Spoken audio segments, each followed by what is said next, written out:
안녕하세요. 리세션에 이어서 또 찾아뵙게 되었습니다.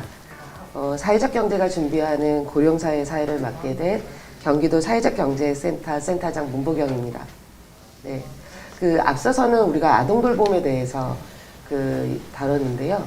이번 시간에는 노인 돌봄에 대해서 다루고자 합니다. 조만간 초호령 사회로 우리 사회가 진입을 한다고 합니다. 그렇기 때문에 한국 사회에서 노인 돌봄의 문제는 더 이상 남의 얘기, 누군가가 해줄 수 있는 일로 치부하기 좀 어려운 상황이지 않을까 싶습니다. 이런 흐름에 맞춰서 봤을 때 지금 커뮤니티 케어라고 하는 지역사회 돌봄에 대한 관심이 굉장히 매우 높아지고 있는데요. 이런 환경에서 사회적 경제가 무엇을 할 수 있을지, 어떻게 역할을 할 수 있을지 이걸 좀 심도 깊게 살펴보는 시간으로 삼도록 하겠습니다. 그래서 오늘 고민을 함께 해주실 발표자와 토론자를 소개시켜 드리겠습니다. 먼저 노인 돌봄 부분의 발표자는 경기도 사회적경제정책추진단의 노인돌봄분과위원장이신 임종환 인하대 교수님께서 맡아주시겠습니다. 네, 반갑습니다. 네. 그리고 패널 토론자는 지금 두 분 모셨는데요. 권은희 부천시 복지정책과 과장님, 예, 인사 주세요. 네, 안녕하십니까. 문화특별도시 그리고 노인 분야 커뮤니티 케어 선도도시 부천시에서 온 복지정책과장 권은희입니다. 반갑습니다. 네, 감사합니다. 그리고 경기도 복지정책과 송경식 팀장님 함께 모셨습니다. 네, 안녕하세요. 경기도 희망복지팀장 손경식입니다. 네, 그러면 먼저 우리 임종환 교수님으로부터 좀 네. 정책 제안 들어보도록 하겠습니다. 네. 네. 우리 사회가 세계에 유례가 없을 정도로 급격하게 고령화 추세를 보이고 있습니다. 그 과정 중에 노인 빈곤 가구가 늘고 있다고 하는 건데요. 노인 빈곤 가구 비율 부분이 우리 사회에 있어서 OECD 다른 나라 비교를 해봐서 굉장히 높은 OECD 평균의 6배까지 된다 이렇게 언급할 정도로 노인 빈곤 가구가 는 상태입니다. 이런 과정 속에서 노인 빈곤 가구를 중심으로 해서 건강 불평등 구조가 심화되어 가는 그런 양상이라고 볼 수 있겠습니다. 사회 서비스의 사각지대가 늘어나고 있고요. 또 이런 노인들 같은 경우에는 도시 속에 고립된 섬처럼 사회 관계망이 이제 단절된 상태다 이렇게 보겠습니다. 이런 현실들 속에서 나이 들어서도 필요한 서비스를 받을 수 있고 삶의 질을 유지하고 싶고 이런 부분이 어르신들의 한결같은 소망이라고 볼 수 있는데 거기에 대한 사회적 경제의 대안을 찾아보게 되면은 민간 협력을 통한 거버넌스 구축이 이루어져야 될 것 같고 지역의 사회적 자본 형성을 통해서 사회 서비스를 개발해서 결국에서는 이 복지 분야의 사각지대를 해소하고 삶의 질을 향상시키고자 하는 구체적인 대안이 마련돼야 될 것 같습니다. 저희 노인 돌봄 의료 분과 쪽에서는 경기도에서 사회 서비스의 혁신을 위해서 5가지 과제를 잡아봤습니다. 첫 번째는 경기도형 신카라박 노인 통합 돌봄 빌리지 마을이 마련돼야 될 것 같고 두 번째는 사회적 경제가 선도하는 경기도 건강 취약계층 통합 건강관리 사업이 이루어졌으면 좋겠고 세 번째는 경기도의 사회적 경제센터 내에 사회 서비스에 대한 전담 팀이 신설됐으면 좋겠습니다. 그리고 경기도형 종합재가센터와 사회적 경제 간의 협력이 긴밀하게 이루어질 수 있도록 시범 사업이 이루어졌으면 좋겠고 마지막으로 경기도에서 특화된 형태의 공공형 돌봄 협동조합을 지원하는 경기도 돌봄 협동조합 프랜차이즈가 운영됐으면 좋겠습니다. 하나하나에 대해서 각각이 자세히 설명드리도록 그렇게 하겠습니다. 첫 번째가 경기도형 신카라박 의료 돌봄 공간 융합형 노인 통합 빌리지인 부분인데요. 노인들 같은 경우는 의료 서비스도 받아야 되고 또 돌봄 사회 서비스에 대한 요구가 특별히 높은 계층이라고 볼 수 있겠습니다. 이러한 서비스를 제공하는 데서 중요한 키워드가 되는 거가 의료와 돌봄이 유기적으로 연계가 된 통합 서비스를 제공해야 된다 하는 것입니다. 그리고 이 돌봄 의료 부분 같은 경우는 이제 많은 공간을 유도합니다.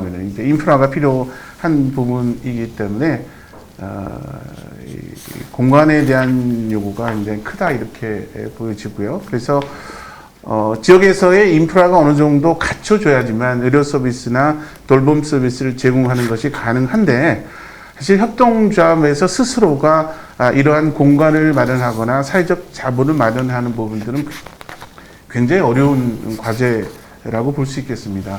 그래서 이 부분을 해결하는 데 있어서 민간이 같이 협력하자.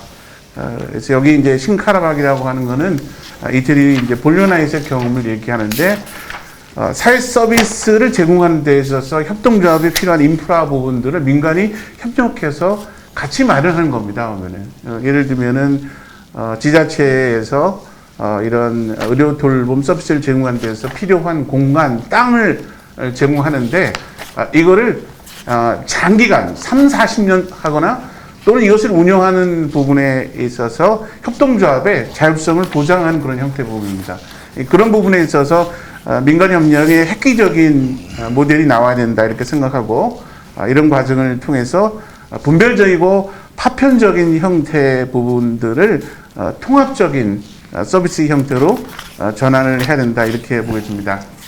여기에 다양한 돌봄 이해 당사자들이 협력해서 사회적 경제 연합체를 구성하고 구체적인 모델을 개발할 수 있어야 될 것 같습니다. 슬라이드 내용을 보게 되면 그 카리아에서 민간 협력을 통해서 만든 아이 돌봄이나 또는 노인 돌봄에 대한 시설에 대한 사진이 있는데요. 제가 작년에 방문했던 그런 곳 이 부분인데 노인 돌봄에 대한 통합 시설 부분입니다. 이런 부분에 대한 재율 관리가 잘 되는 사회 서비스 시설들을 더 많이 늘려야 되겠다는 생각을 갖게 되고요. 그 다음에 또 우리가 관심을 가져야 될 부분들은 정신장애인 부분인데 나이 들어서 치매도 많이 생길 수가 있고요. 그 다음에 지금 코로나19 때 주로는 장애인들, 노인들의 피해가 상당히 컸습니다. 특히 정신장애들 같은 경우는 피해가 컸는데 이태리 같은 경우는 70년대부터 이 병원에서 정신장애인들의 입원 자체가 위험 요소가 있다. 인권 침해 요소 있다. 이런 문제 제기를 끊임없이 하면서 80년 초에 바실레아법을 제정을 해서 정신장애인들의 입원 자체를 법적으로 금지시켰고 병원에서부터 지역으로 시스템을 전환하는 큰 변화를 만들었습니다. 그런 걸 이끌어 갔던 것이 사회적 협동조합이기 때문에 우리도 이러한 변화 부분들을 가능케 할 수 있도록 사회적 협동조합을 육성했으면 좋겠다는 생각 부분입니다. 그래서 경기도형 신카라박이라고 하는 부분들은 의료 돌봄 공간 융합 경우에 융합형을 만들어서 민간이 그것을 지원했으면 좋겠다.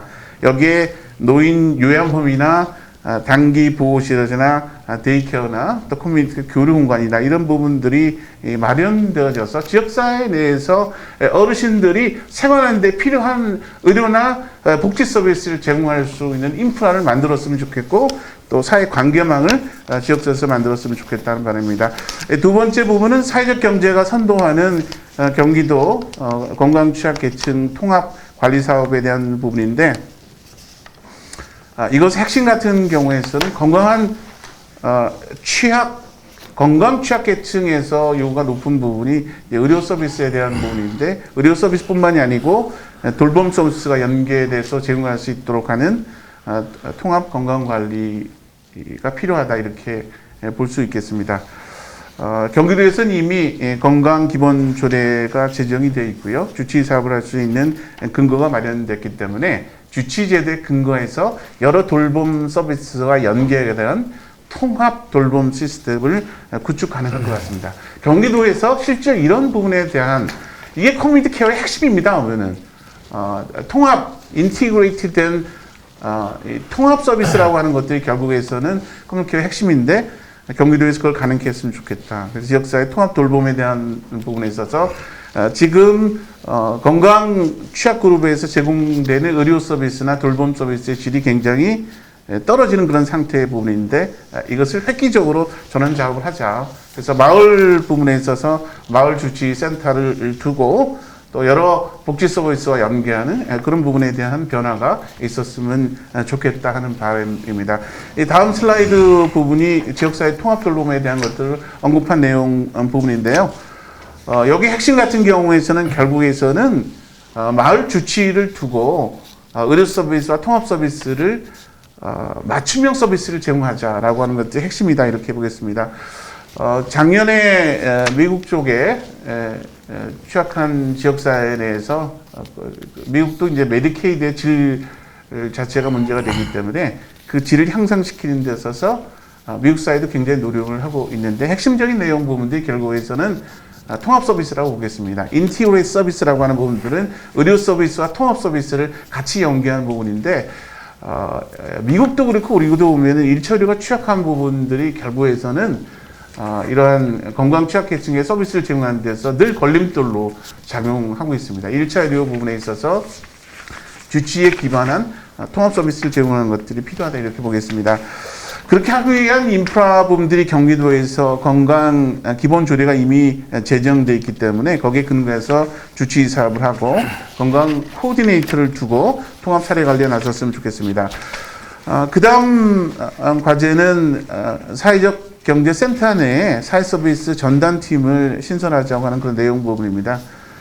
사회서비스에 대한 요구도가 높기 때문에 여러 사회서비스의 품질 관리, 또 전문성에 대한 확보, 그리고 서비스 제공 주체 간의 네트워크를 강화하는 것, 이런 부분에 대한 과제 부분들을 사회서비스 전담팀을 신설했고 지속적으로 추진했으면 좋겠다는 바람입니다. 이걸 통해서 상담 지원, 교육, 연구, 인적자원 관리, 연대 지원 이런 부분 다 가능했으면 좋겠습니다. 그 다음에는 경기도형 종합재가센터와 사회적 경제 협력에 대한 내용 부분입니다.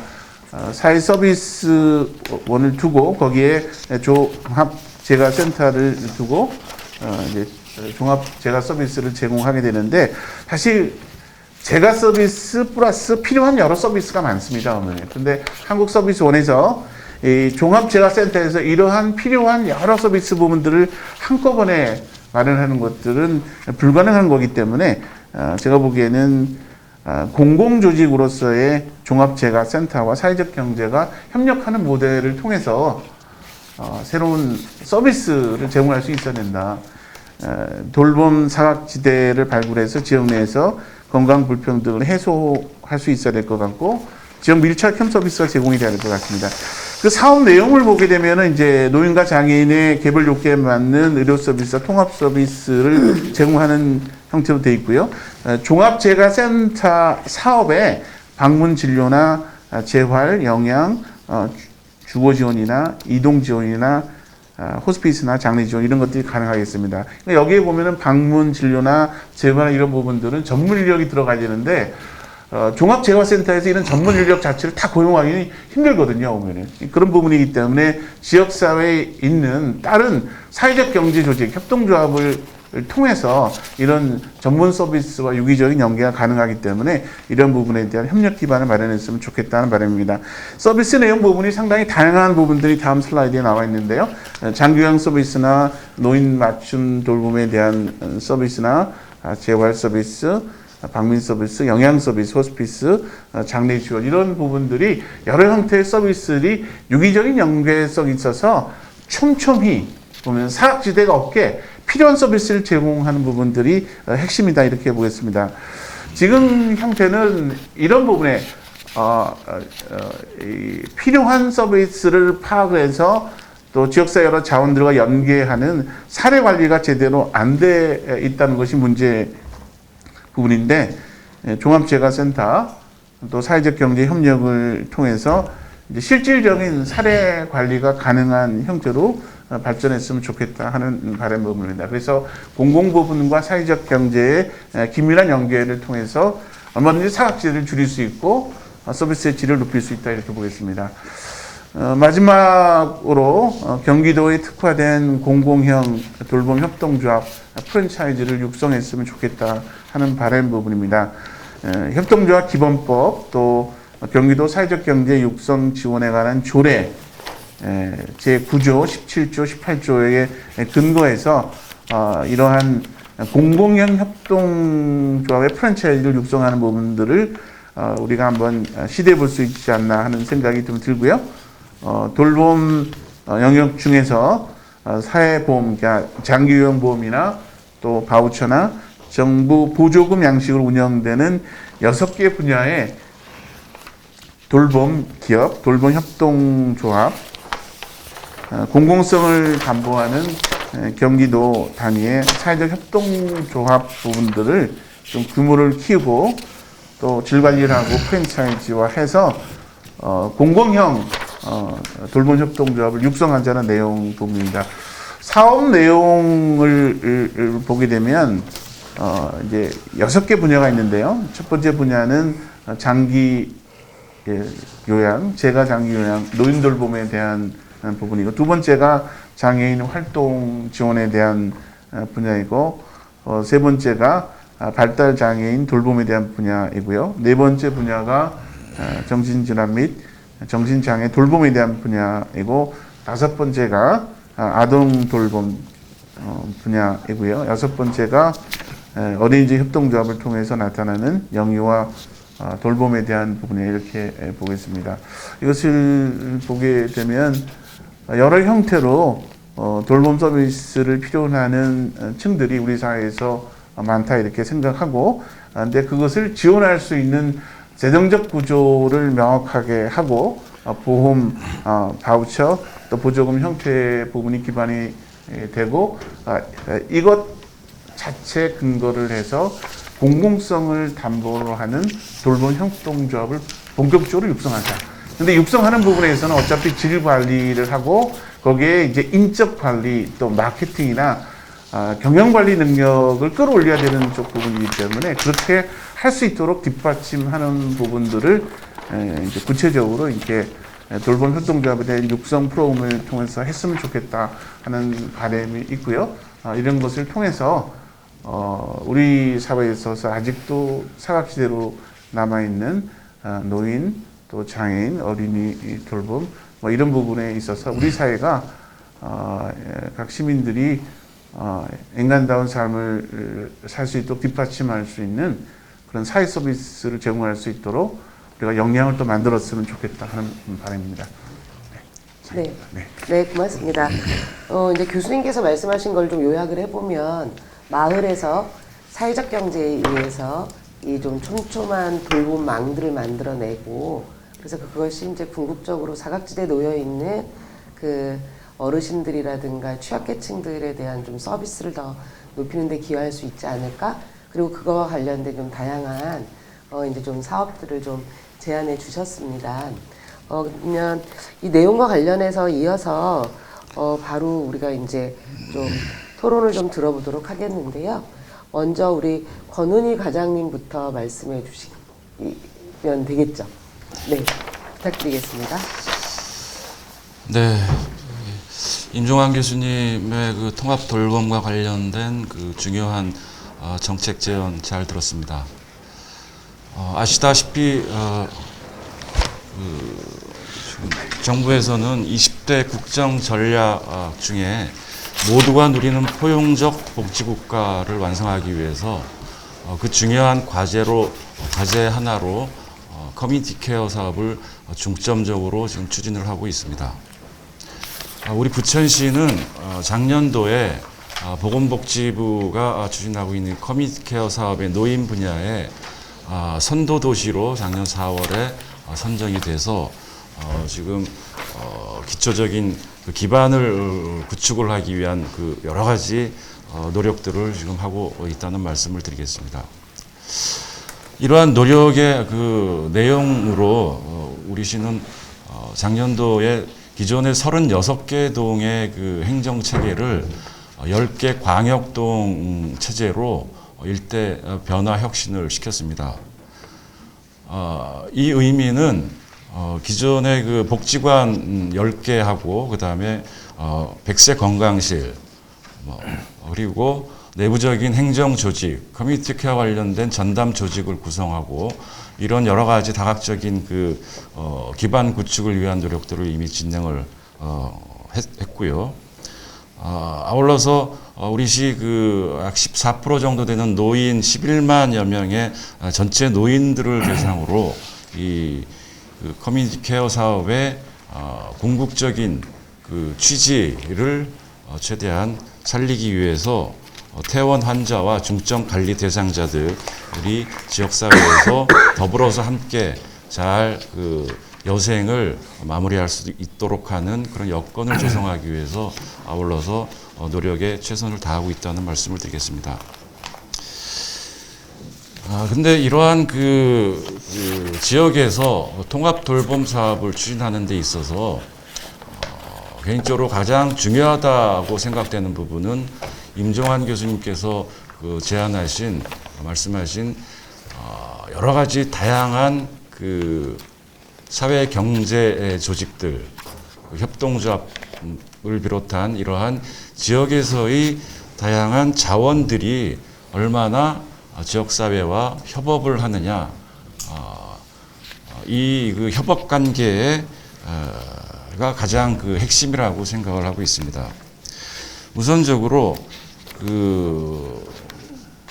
행정 조직과 관련돼서 기존의 의미 있는 지금 사업 추진의 내용은 기존의 행정 조직에서는 부서 간의 단절된 양상이 행태가 굉장히 내외적으로 다들 아시고 있는 문제점으로 지금 알고 있는데요. 이 커뮤니티 케어 사업을 하면서 최초로 아마도 복지와 보건이 함께 협업을 해서 이 통합돌봄 사업을 진행을 해 나가는 데 있어서 이 부분이 굉장히 중요한 또 다른 의미가 있지 않나 이런 생각을 합니다. 아울러서 행정 조직 내에서의 이런 협업 관계, 그러니까 단절된 틀을 깨는 이런 것도 중요하고 또 아까 말씀드린 바와 같이 사회적 경제 조직과의 연계 이런 부분이 또 다른 핵심이라고 생각을 합니다. 예를 들어서 우리 시 같은 경우는 지역사회 지역자활센터와 그다음에 의료복지 사회적 협동조합, 그다음에 의사회, 약사회, 그다음에 LH, 관내 또 스마트 기업이라든지 또 대학과의 여러 가지 분야에 있어서 MOU를 통해서 협력 관계를 지금 유지를 하고 있습니다. 지역자활센터를 통해서는 집수리라든지 일상생활 지원, 의료 협동조합을 통해서는 통합돌봄 어르신들에 대한 건강을 관리해주는 지역 건강 리더 사업, 이러한 여러 가지 사업들을 지금 진행하고 있습니다. 다시 말씀드리지만 이런 여러 가지 다양한 조직들과의 협업 관계를 원활하게 운영하기 위해서는 유기적인 시스템, 체계적인 관계들이 무엇보다 중요하다는 말씀을 다시 한번 강조를 드리겠습니다. 임 교수님께서 말씀하신 사회 서비스 혁신을 위한 5가지의 인프라는 굉장히 중요한 사업이라고 생각이 됩니다. 다만 이 내용들은 제가 개인적으로 보기에는 좀 광역 단위의 어떤 프로포저의 의미가 있는 듯해서 우리 기초자치단체 차원에서는 다소 좀 체감도가 좀 떨어진다는 느낌이 좀 있기는 한데요. 그렇다 하더라도 이 말씀하신 분야 중에 종합재가센터를 비롯한 사회적 경제조직과의 협력 시범사업 모델과 같이 방문진료라든지 영양서비스, 호스피스 사업 등 이런 사업들은 지역 현장에 적용하기가 굉장히 효과적인 사업이라고 생각이 듭니다. 네, 마무리 부탁드리겠습니다. 알겠습니다. 네. 저희는 이제 기초자치단체에서 선도사업을 시행하고 있는 입장이기 때문에 이런 커뮤니티 케어 사업 선도사업이 좀 더 안착이 되기 위해서는 광역단체인 경기도에서의 역할 또한 일정 부분 좀 필요하다고 생각을 합니다. 그 중에서도 그 경기도 내에서도 행정 조직에 별도의 이런 통합돌봄 사업을 집중적으로 추진할 수 있는 별도의 전담 조직이 구성돼야 될 필요가 있다, 이런 생각을 하고요. 또 한 가지는 실제 현장에서 활동하는 커뮤니티 케어 사업 관련된 인력에 대한 이런 예산이나 또는 각 단위 사업별에 대한 사업비 지원에 대한 경기도 차원에서의 예산 지원도 함께 좀 필요하지 않나, 이런 생각을 합니다. 예. 네, 감사합니다. 꼼꼼하게 살펴주셨는데요. 이제 좀 지역사회 돌봄의 좀 선도 도시, 이제 좀 시범 도시로서 부천은 좀 의미가 좀 더 명료해질 것 같고, 앞으로도 경기도에서 좀 큰 역할 기대해 볼 수 있을 것 같습니다. 지금 우리가 이제 진행하는 동안에 좀 늦게 도착하시기는 했는데요. 정용호 교수님. 네, 인천대학교 사회복지학과의 전용호 교수입니다. 반갑습니다. 예. 네, 지금 어떻게 바로 이어서 네. 하셔도 될까요? 네. 저희가 이제 잘 아시는 것처럼 우리나라의 사회 서비스라는 것은 대개 이제 시장화 방식으로 공급이 되었습니다. 아시는 것처럼 2007년도부터 바우처 제도라는 걸 통해서 특히 이제 복지 영역에서 노인과 장애인들을 위한 영리 공급자들이 많이 참여하면서 서비스의 인프라를 확대를 했습니다. 그런데 이제 나타나는 문제점들이 뭐냐면은 대개 이제 시장이 불안정해지고 시장이 매우 영리를 추구하는 공간으로서 사회 서비스의 공간이 좀 바뀌는 현상이 나타났습니다. 즉 영리를 추구하기 위해서 각종 영리 행위가 이루어지는 거죠. 이익을 창출하기 위한 것들에서 나타나는 것들이죠. 그러다면서 나타나는 문제점이 무엇이냐면은 서비스 질이 저하되거나 아니면 돈을 많이 번 사람은 또 빨리 돈을 챙겨서 빨리 시장으로 나가고, 그러한 과정 속에서 기관의 운영과 인력의 서비스 제공, 이런 전반적인 측면에서 불안정해지고 또한 서비스 질이 약간 저하되는 이런 여러 가지 문제점들이 발생하고 있습니다.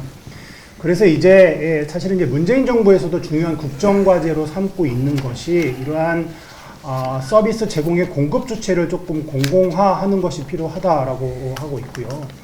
왜 그러냐면은 서비스를 안정적으로 이용자 중심으로 지속적으로 제공할 수 있는 안정적인 공급 주체를 확보하는 것이 중요하기 때문입니다.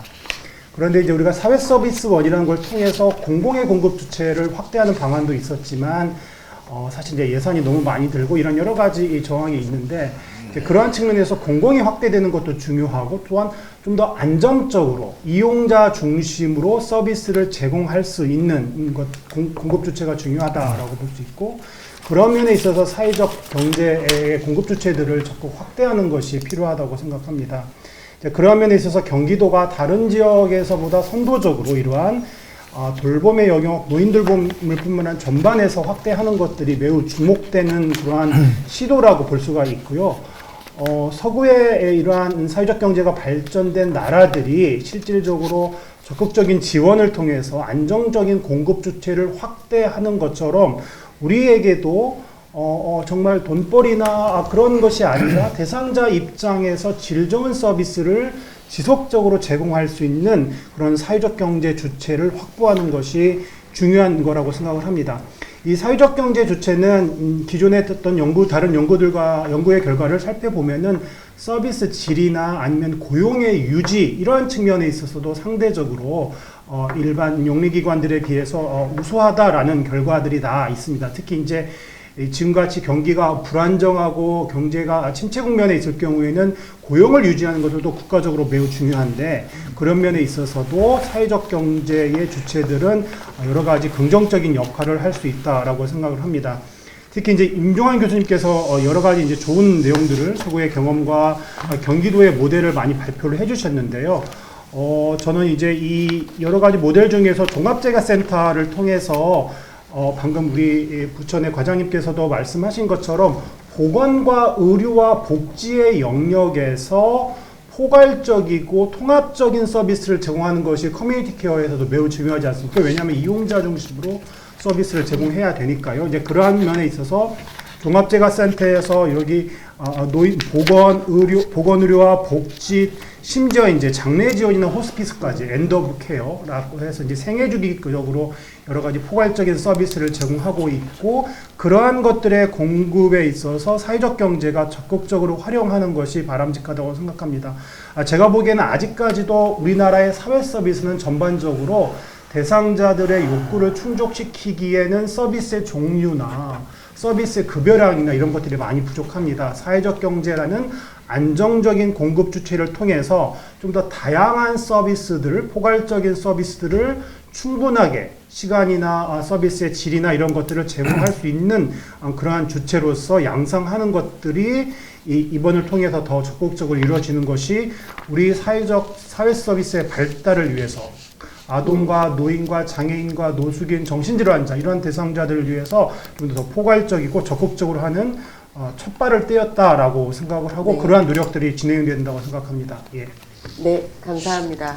그 교수님 말씀을 듣다 보니까 이제 서비스가 공급자 중심에서 이용자 중심으로 바뀌고 있다라는 거, 그다음에 지역 내 돌봄이 이루어질 수 있는 인프라의 이제 필요와 등장, 이런 것들의 이제 중요성을 다시 한번 상기할 수 있게 되고요. 그리고 그 과정에서 사회적 경제가 갖고 있는 소비자 접근성이라든가 현장 밀착성이 강점으로 많이 작용을 했구나라고 하는 것들을 좀 다시 한번 이해할 수 있었습니다. 네, 끝으로 우리 송경식 팀장님 말씀 듣도록 예. 하겠습니다. 예. 지난 1월까지 우리 그 노인돌봄 의료 분과에서 활발한 토론을 해주셨고 좋은 제안들을 만들어 주셔가지고 1월까지 저도 열심히 참여를 해왔습니다. 저희 경기도에서도. 근데 코로나19로 인해서 아쉽게도 저희 복지 분야와 보건 분야가 가장 최일선에서 일을 해야 되는 조직이 돼서 굉장히 어려움을 받았어요. 그래서 1월서부터 저희 실무 그룹들이 실무 부서 중심으로 이 제안 내용들을 검토하고 실무적으로 실행 가능한 이런 방안을 만들고 이 제시된 부분의 접점을 찾아서 뭐 사업화할 수 있는 것을 검토를 했으나 아직 뭐 피드백도 많이 못 드렸고 한 상태고, 일부 이제 저희들도 이제 1월서부터 각 부서별로 이제 검토를 하고 있는데 아직 몇 가지 해결이 안 된 부분들이 있어서 좀 안타까움이 있습니다. 근데 뭐 저희도 뭐 경기도도 돌봄 측면에서 경기도 사회 서비스원이 출범을 했고, 사회 서비스원 중심 또 지금 있는 지금 제안해 주신 사업 중에 경기도형 종합재가센터와 사회적 경제 협력 시범 사업 등은 그 틈새에 있는 부분이라든지 당장 실현 가능한 부분들도 있는 것으로 판단하고 있습니다. 나머지 혹시 시간이 더 주어지고 이제 여건이 되면 좀 더 깊이 있는 저희들의 검토랑 그다음에 제안 내용이 좀 더 보완돼서 좀 토론이 그 제안이 실행 가능한 제안들로 완성이 됐으면 하는 바람들이 있습니다. 네. 네, 말씀 감사합니다. 네. 저희가 이제 저희 센터에서 이제 사업을 이렇게 내용들을 좀 보다 보니까 앞으로 이제 코로나를 계기로 해서 좀 돌봄 수요가 더 확대되고, 그다음에 조금 더 이렇게 체계화될 수 있는 그런 좀 전환점이 좀 만들어졌다는 생각이 좀 드는 거예요. 그래서 그럼 그런 것과 우리가 좀 연동해 볼 수 있는 사업은 없을까? 이제 뭐 이런 고민은 좀 하고 있는데, 아무래도 좀 행정에서 좀 적극적으로 고민을 해주신다면 뭐 센터도 같이 함께 좀 역할을 나눌 수 있지 않을까? 이런 생각을 좀 해보게 되었습니다. 지금 이제 우리 토론하고 있는 사이에 질문이 몇 개 좀 들어왔습니다. 그래서 먼저 소개해 드릴 테니까 들어보시고 좀 끌리는 질문을 좀 응답해 주시면 감사하겠습니다. 먼저 노인의 그 사회적 역할도 사회적 경제 영역에서 고민하면 좋겠어요라고 하는 얘기가 나왔어요. 그러니까 우리가 항상 얘기하는 게 돌봄 대상으로서의 노인이 아니라 새로운 이제 서비스를 제공할 수 있고, 그 다음에 하나의 이제 사회 역량으로서의 노인이라고 하는 거에 대해서 우리가 많이 좀 얘기를 해왔는데 그런 이제 맥락의 질문인 것 같습니다. 그리고 두 번째는 사회적 경제 방식의 의료 서비스 전달이나 지역 중심으로 전환되면 의료 서비스 질이 좀 떨어지지 않을까요? 라고 하는 우려의 질문이고요. 세 번째는 신카라박 제도, 커뮤니티 케어가 어떻게 적용될 수 있는지요. 우리 사회에서는.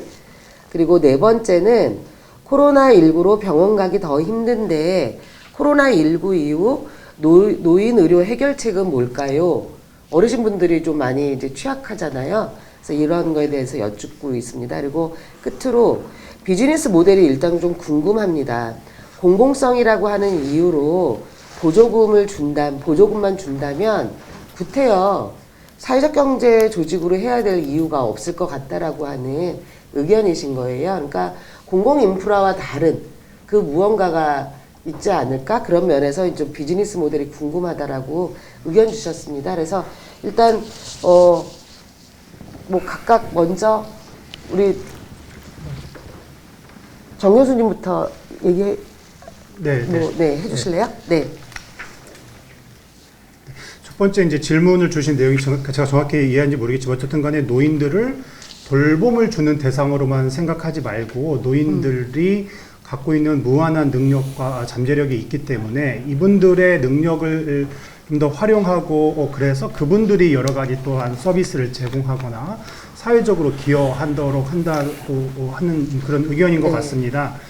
사실 말씀하신 것처럼 우리나라에서의 돌봄 서비스는 정말로 기능 상태가 상당히 저하된 상태가 되어야만 서비스를 받는 그러한 식으로 되어 있죠. 그러다 보니까 노인들은 일방적으로 서비스를 받는 그러한 약간의 수동적이거나 또는 의존적인 존재로서 평가를 보는 경향성들이 있는 것 같습니다.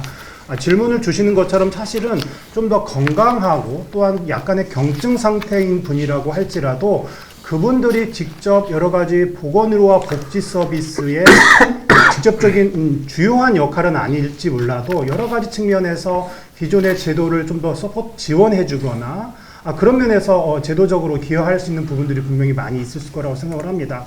어떤 프랑스의 학자들은 노인들은 정말로 자원의 저수지다, 레저보아라는 얘기를 하시더라고요. 아시는 것처럼 정말로 건강하고 능력 있고 그러한 훌륭한 능력을 갖고 있는 노인들이 많기 때문에 그분들을 실질적으로 잘 활용할 수 있는 그러한 인프라나 시스템들을 만드는 것들이 사실 우리나라에서 매우 시급한 과제인데 그러한 것들을 통해서 여러 가지 교육과 훈련, 지원 이런 것들을 통해서 좀 더 제도와 결합해서 그러한 기여를 할 수 있도록 하는 것들을 만들어주는 것들이 좀 더 이루어져야 된다고 생각을 합니다.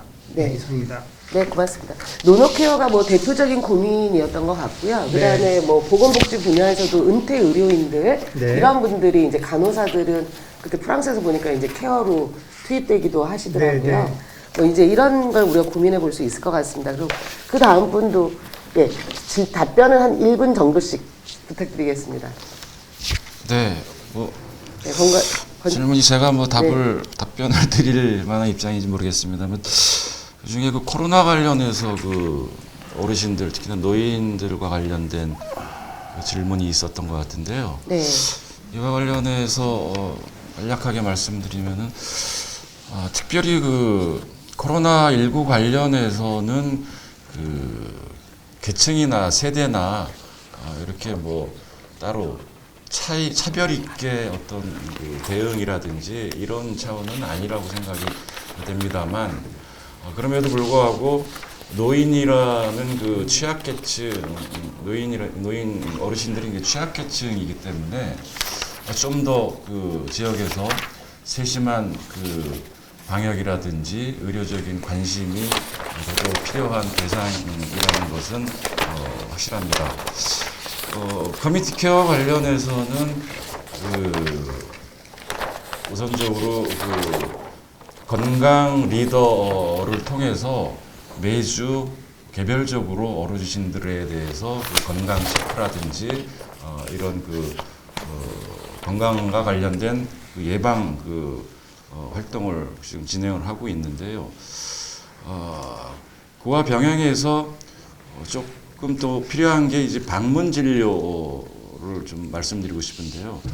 지금 이게 선도 사업 중에서도 중요한 부분이기도 한데 진행이 좀 잘 안 되고 있는 부분이 의료 수과 관련된 부분 때문에 조금 진행이 좀 더딘 상태입니다. 이런 부분들이 좀 해소가 된다면 아무래도 취약계층인 어르신들에 대한 직접적인 의료 지원 서비스가 더욱더 원활하게 진행이 되지 않을까 이런 생각을 합니다. 네, 그 방문 진료 말씀하셔서 그런데 임 교수님 그게 마을 주치하고 이렇게 같이 연계될 수 있습니다. 네, 네네. 조금 더 부연 설명 가능할까요? 강북에서 하고 있는 마을 주치의는 보니까 그 장애인을 대상으로 해서 이제 직접 찾아가는 의료 서비스를 하고 있더라고요. 네네. 그러면 교수님이 말씀하신 내용도 그런 건가요? 맞습니다. 이제 왕진 같은 경우는 이제 요청했을 때 가는 방식 부분인데 방문 진료 같은 경우는 평소에 등록 관리를 하고 필요한 요구가 있을 때 직접 찾아가는 방식 부분이다 이렇게 보겠습니다. 그러니까 병원에 직접 오기 힘드신 이제 고령자나 장애인들 같은 경우에서는 방문 진료 서비스에 대한 요구가 높은데요. 이제 이 사회적 경제가 기반이 되어지고 주치 제도가 실행되어지면 이런 방문 진료 서비스를 제공할 수 있는 그 기반도 더 확충되어진다 이렇게 보겠습니다. 네. 그러면 지금 이제 뭐 이렇게 의사분들이 많아진다라고 하는 건 이용자분들 입장에서는 되게 좀 편리성이 높아질 것 같아요. 네. 근데 이제 그게 꼭 또 질을 담보한다고는 볼 수 없잖아요. 네. 그래서 이제 아까 첫 번째 질문이 사회적 경제 영역에서 이제 그 두 번째 질문 나왔던 게 하면 혹시 의료 서비스 질이 떨어지지 않을까를 좀 많이 걱정하시거든요. 네. 이거는 제가 오히려 거꾸로 우리 팀장님께 한번 여쭤보고 싶은데 행정에서도 그런 고민은 안 하세요? 사회적 경제 좋기는 한데 혹시 질이 떨어지지 않을까? 질은 아직 질문 주신 내용하고 겹치는데 공공의 영역으로 예산을 지원하게 되면 질을 더 보완할 수는 있게 되는데 가장 큰 문제점은 지금 현재 영세 사업자분들이 어떻게 그것을 바라보는지도 검토가 돼야 되거든요. 그분들이 지금 시장에 있기 때문에 네네. 예, 그런 부분을 검토를 해야 되는데 지금 제안 주신 내용에서도 저희가 실무적으로 검토한 거는 그 틈새라는 부분, 장례 지원이나 작업 치료나 호스피스 이런 부분 이제 지금 영세 민간에서 공급되지 않는 돌봄 영역이나 야간이나 주말에 돌봄 영역이나 이런 부분들은 공공성을 예산을 지원해서 좀 공공성을 높이는 그런 검토들은 가능할 걸로 판단을 하고 있고요. 커뮤니티 케어 측면에서 이제 의료의 질 때문에 지금 문제가 되는 건 이제 부천시 권은희 과장님께서 말씀해 주신 것처럼 수가 문제인데 수가 문제는 지방자치단체에서 이제 해결할 수 없는 부분이라 고민이 되는 사항입니다. 예. 그 근본적인 문제를 우리가 계속 깔고 있네요. 네. 그래서 지금 이제 5가지 질문에 대해서 이렇게 이렇게 몇 가지 중첩해가지고 좀 답변을 주셨습니다. 이제 시간이 좀 많지 않은데 지금 임종환 선생님은 좀 마지막 마무리 멘트 준비해 주시고요. 지금 그 톡으로 실시간으로 톡이 아니죠. 이거 올라온 내용들이 있어서 좀 소개 좀 시켜드리고 싶어가지고 시간을 좀 쓰겠습니다. 그래서 김철우님이시 보내주신 건데요. 의견을 좀 주시는 데 있어서 이제 연령으로 구분하는 문제, 그 다음에 소득으로 좀 구분해서 이런 좀 사각지대 없이 좀 갈 수 있는 문제, 이런 접근에 대해서 의견을 좀 주셨고요. 또 그 다음에 이제 의료 서비스가 되게 중요한데 예방 차원에서 우리 예방 의료 있잖아요. 예방 의료처럼 어르신들에 대한 운동 서비스 제공이 필수적인 거 아니냐. 그랬을 때 너무 이런 좀 의료 중심으로의 이제 좀 접근, 뭐 이런 것들에 대한 좀 문제의식이 좀 있으셨던 것 같습니다. 그래서 운동 부분들이 제외돼 있다. 이건 좀 강조하셨고요. 그 다음에, 근골격계 질환, 심혈관계 질환 등에 대한 운동 전문가, 것들까지 아주 구체적으로 명시를 좀 해주셨습니다. 그래서 그리고 또 이제 끝으로 여기에서 이제 얘기하신 것 중에서는 지금은 일단 좀 사각지대에 놓여 있는 어르신들 중심 내지는 가장 취약한 어르신들이 1차 이제 고려하고 있는 대상이라고 했을 때 어떻게 대상을 확대시켜 나가보고 이게 좀 보편 서비스로 갈 수 있을 거냐라고 하는 좀 계획을 여쭤보셨거든요. 그거를 오히려 좀 임 교수님이 좀 마무리 멘트로 연결해서 말씀해 주시면 좋겠습니다. 저는 좀 두 가지를 말씀을 좀 드리는데요.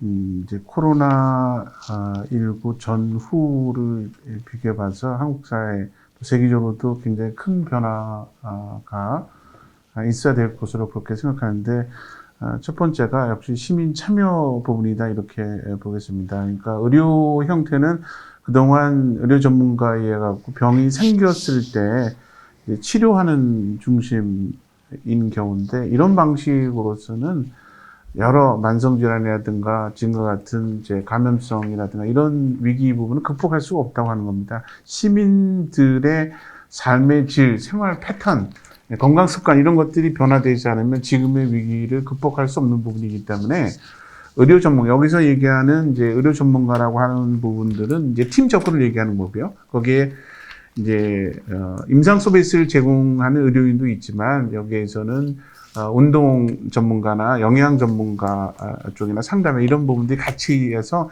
시민들이 그렇게 삶의 변화를 할 수 있도록 이제 지지를 해주는 변화를 하는 겁니다. 그래서 패러다임의 변화 자체가 그동안은 이제 치료 중심에서 예방 중심으로 크게 변화되는 양상이라고 볼 수가 있는 거고요. 시민들이 그런 변화를 주도해야 된다라고 이제 강조드리고 싶고요.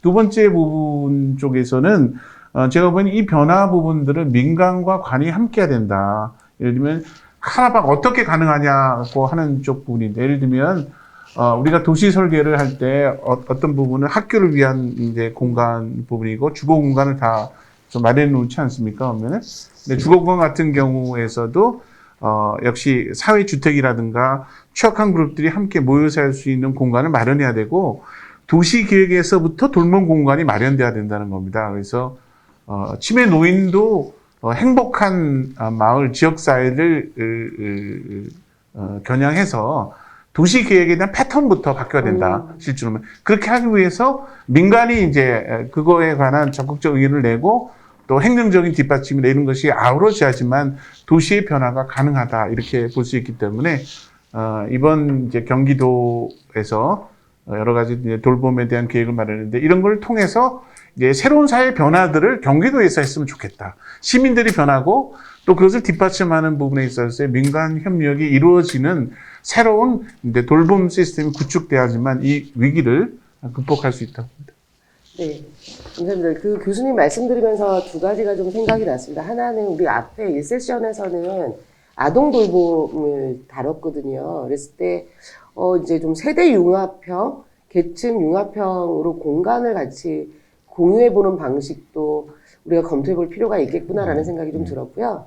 두 번째로는 이제 그 패러다임의 변화 속에서 그게 아마 물리적으로 드러날 수 있는 거는 공간 설계에서 나타날 수 있을 것 같습니다.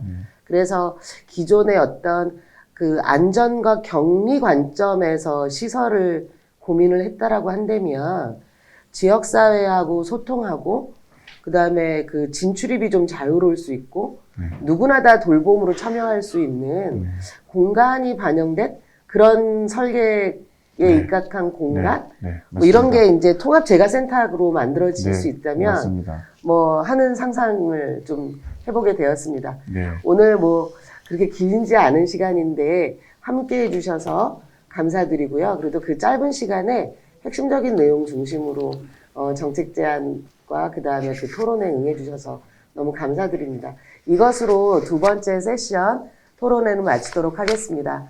감사합니다. 감사합니다. 수고하셨습니다.